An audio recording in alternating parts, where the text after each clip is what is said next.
ঠাকুর কথা বলে না বোন, মানুষ বোকা, তাই মিছে মিছে ঠাকুরকে প্রার্থনা করে।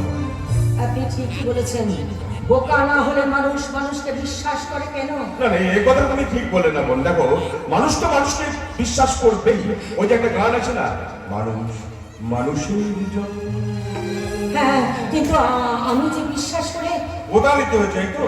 তাহলে তুমি কোনো মানুষকে বিশ্বাস করো না, নিশ্চয়ই তুমি কোনো অমানুষকে মানুষ ভেবে ভুল করে ভালোবেসেছো।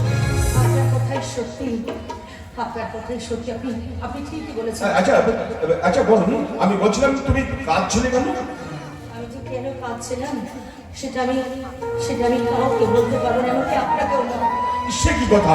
তুমি যদি আমাকে সব কথা খুলে না বলো তাহলে তাহলে তো আমাকে সারা জীবন কাঁদতে হবে। তাছাড়া তুমি মনে করো না আমি তোমার দাদার মতো? আমি হ্যাঁ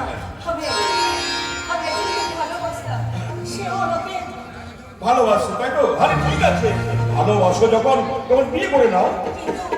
কিন্তু সে আমাকে বিয়ে করতে চাইছে না। এই দেখেছো, আজকালকার ছেলেদের হচ্ছে এই একটা বড় স্বভাব। হ্যাঁ, ভালোবাসলে অথচ বিয়ে করবে না। আচ্ছা ঠিক আছে, সেই দিন তোমাকে বিয়ে করতে না চাই তাহলে তুমি তাকে ভুলে যাও।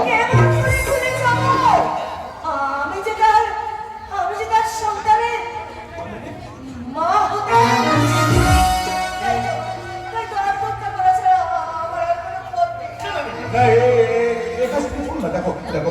আত্মহত্যা করা মহাপাপ। কেন তুমি আত্মহত্যা করবে? কিন্তু এই মুখটা আমি দেখাবো কেমন করে? এই মুখ দেখালে সবাইকে সমাজে আমাকে চিঠি করবে। না দেখো, তোমাকে সমাজে যেতে হবে না, আর বাড়িও ফিরতে হবে না।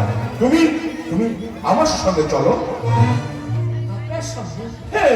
কোথায় যাব? কেন, আমার বাড়িতে। কিন্তু সেখানে তুমি আমার বোন হয়ে থাকছো। কিন্তু কোনো কিন্তু না, দেখো ওই কিন্তু শব্দটা না খুব খারাপ জিনিস। একটা কথা মনে করো বোন, এখন পৃথিবীতে কিছু সৎ নিষ্ঠাবান মানুষ আছে বলে সূর্য ওঠে, চন্দ্র ওঠে, পাখিরা কলগান করে, নদীটা প্রবাহিত হয়। তাই বলছি সব কিন্তু ছেড়ে ফেলে, দ্বিধাদ্বন্দ্ব ছেড়ে ফেলে তুমি আমার হাত ধরে আমার বাড়িতেই চলো। হ্যাঁ, আমি তাই যাবো, কারণ